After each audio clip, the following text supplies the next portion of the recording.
Olá, começa agora mais uma edição do Jornal Panorama. Aqui você fica por dentro do que acontece no Parlamento Capixaba. E nesta edição você vai ver em destaque: pesquisa com passageiros de ônibus revela que mais de 80% tem medo de assalto nos coletivos. Integração de ônibus municipais ao Transcol gera problemas na gratuidade do transporte para pessoas com HIV e AIDS. Sessão solene lembra os 502 anos da Reforma Protestante.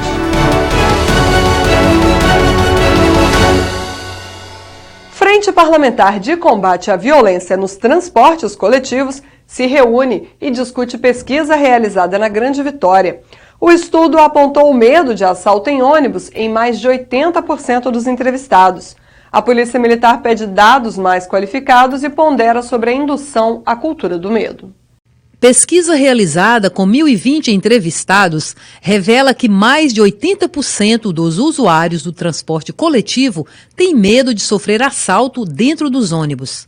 Os passageiros responderam ao questionário aplicado pela Faculdade Pio XII nos municípios de Vitória, Vila Velha, Serra e Cariacica.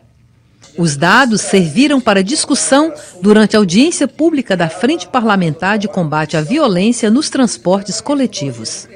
Miguel Leite é diretor do Sindicato dos Rodoviários e trabalha na área há mais de 20 anos.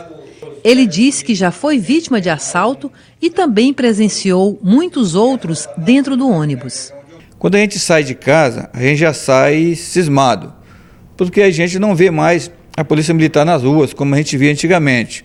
Então o dia a dia ele é muito perigoso. Eu já fui assaltado dentro do ônibus, já presenciei assalto na linha 508, já tive o meu próprio ônibus assaltado na linha 516 e eu já fui assaltado a caminho de casa. 80% dos entrevistados na pesquisa também questionam a eficácia das polícias militar e civil no combate aos assaltos em coletivos. Esse comandante da PM, porém, lançou dúvidas sobre a consistência dos dados apresentados. Eu também me espantei com um dado ali de 69% de notificação. Isso tem que ser um pouquinho melhor qualificado para nós. Nós não fugimos ao debate, né, Coronel Capitão Sombra? Nós aprendemos isso. Temos que estar ao lado da população, mas a gente tem que compreender esses números. Esses números são muito fortes, a gente tem que olhar com eles, deputado, com um pouquinho só de calma. Nós temos um roubo a cada 22.283 viagens. Está aqui, isso é um dado. Esses dados, a gente precisa conhecê-los com um pouquinho mais de clareza, não para negá-los, mas para que nós tenhamos condição de trabalhar melhor as nossas políticas e diretrizes operacionais. Os dados apresentados, no entanto, revelam que, apesar de preocupantes, os números mostram uma tendência de queda na Grande Vitória. 552 ocorrências em 2018 e 232 registros até julho de 2019. O presidente da Frente Parlamentar, deputado Danilo Baiense, acredita que a desativação de delegacias está desestimulando as vítimas a registrarem as ocorrências, o que explicaria a tendência de queda nos números. Tenho certeza que a redução se deve porque essas delegacias não estão funcionando e as pessoas não querem fazer grandes deslocamentos, até por dificuldade financeira. As pessoas geralmente transitam, às vezes com dinheiro muito pouco, só o dinheiro o suficiente da passagem. Então ele não tem como se deslocar. Quando acontece um roubo ao trocador, ou seja, a empresa, ele tem que registrar a ocorrência porque senão ele vai ter que pagar. Mas quando acontece o roubo envolvendo um passageiro, ele às vezes não vai registrar a ocorrência, em muitos casos ele não vai registrar. Pessoas com HIV e AIDS não pagam passagem de ônibus em Vitória, mas nos outros municípios, sim. A inclusão das linhas municipais ao Transcol fez o problema vir à tona e foi tema de discussão no Colegiado de Saúde. Com a integração do Sistema Municipal de Vitória ao Transcol, o direito à gratuidade no transporte coletivo da capital para pessoas com HIV e AIDS pode ter fim. Esse foi o tema de audiência pública da Comissão de Saúde. Para os participantes, é preciso ampliar o direito também para o transporte metropolitano. Nós temos a gratuidade no município de Vitória desde 2011, né? Nós conseguimos a gratuidade no município de Vitória e a partir de 2012 a gente começa a tentar a ampliação dessa gratuidade para a Grande Vitória no sistema Transcol. Em 2012 a Procuradoria da época considerou inconstitucional, a gente não conseguiu avançar. 2014 tentamos de novo e o governo da época engavetou o projeto e não andou. Agora, com a unificação do bilhete único, né, e do sistema, a gente queria a ampliação para o sistema Transcol, achamos que seria oportunidade, por já termos essa gratuidade em Vitória, se ampliar, a gente entendeu que íamos conseguir. Pelo contrário, a gente, se não conseguirmos alterar a lei de gratuidade do sistema Transcol, as pessoas que têm acesso a essa gratuidade no município de Vitória correm o risco de perder a gratuidade no município de Vitória. Para Coelho, o fim do benefício pode prejudicar o tratamento das pessoas com HIV e AIDS. Nós temos no município de Vitória em tratamento, no serviço de Vitória, que é um serviço municipal da Prefeitura de Vitória, 2.000 pessoas em tratamento no Centro de Referência de STIs de Vitória. E em 98% dessas pessoas são moradores e moradoras de Vitória. No Hospital das Clínicas nós temos outro ambulatório com mais 2.000 pessoas, que são de todo o estado e da Grande Vitória. A gente tem interesse que essa pessoa esteja em tratamento para que ela deixe de ser uma possível transmissora e que ela tenha uma vida próxima do normal e que seja feliz e siga o seu caminho, né? Segundo o diretor de planejamento da CETURB, 2 leis regem a gratuidade no Transcol e seria preciso uma legislação complementar para estender o alcance do direito. É preciso que haja uma legislação estadual que venha considerar também essa gratuidade hoje, que é amparada só pelo município, para que as pessoas consigam ter continuidade do benefício dessa gratuidade. Além disso, Moreira explicou que é preciso estabelecer de onde vai sair o dinheiro para custear o benefício. Toda gratuidade, quando ela é criada, é preciso se identificar a fonte de custeio. Sessão solene lembrou os 502 anos da Reforma Protestante, que começou na Alemanha, se espalhou por grande parte da Europa e atingiu a América do Norte.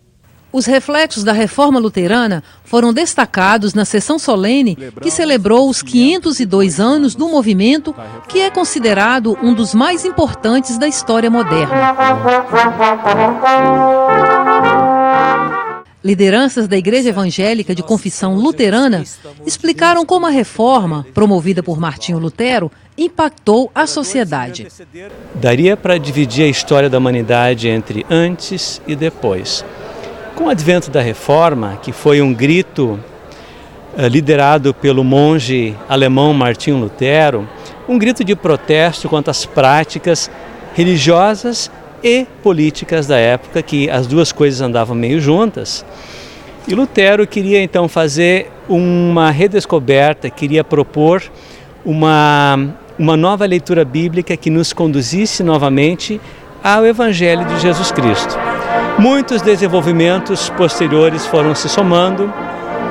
Martinho Lutero, por exemplo, defendia que para que as pessoas pudessem ler a Bíblia, elas deveriam ser alfabetizadas. E uma vez tendo acesso à educação, tudo modificava na vida delas, porque elas passavam a enxergar o mundo de maneira diferente. Para o proponente da sessão, deputado Sérgio Majeski, o legado deixado pela Reforma Luterana vai além do aspecto religioso.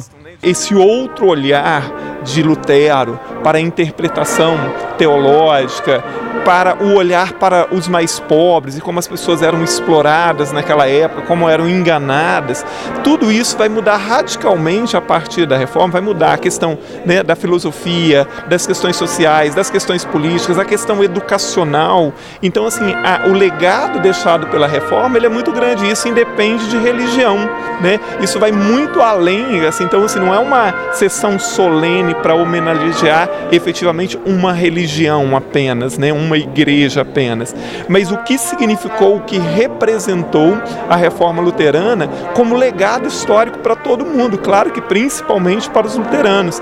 Na sessão foram concedidos certificados legislativos e a Comenda Arautos da Paz, destinada a lideranças religiosas que atuam na promoção da paz e justiça social.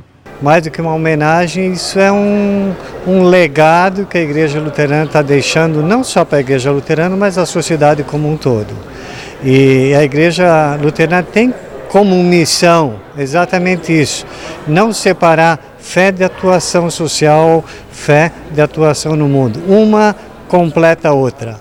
Então ela está sempre presente, seja na área da saúde, da educação, do serviço social, da segurança, da justiça, está presente sempre para reclamar justiça.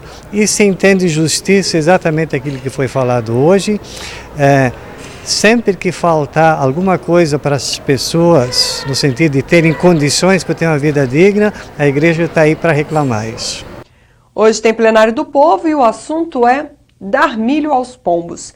Sabia que eles transmitem doenças que podem atingir o pulmão e o sistema nervoso central? Vamos ver a opinião do capixaba sobre a lei que proíbe dar comida a esses animais, chamados por alguns de ratos com asas.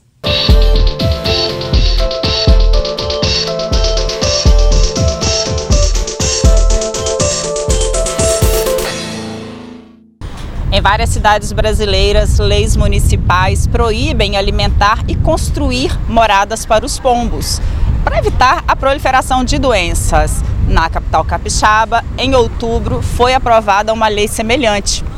E você, o que acha disso? O Plenário do Povo veio às ruas para ouvir o que o capixaba pensa sobre esse assunto.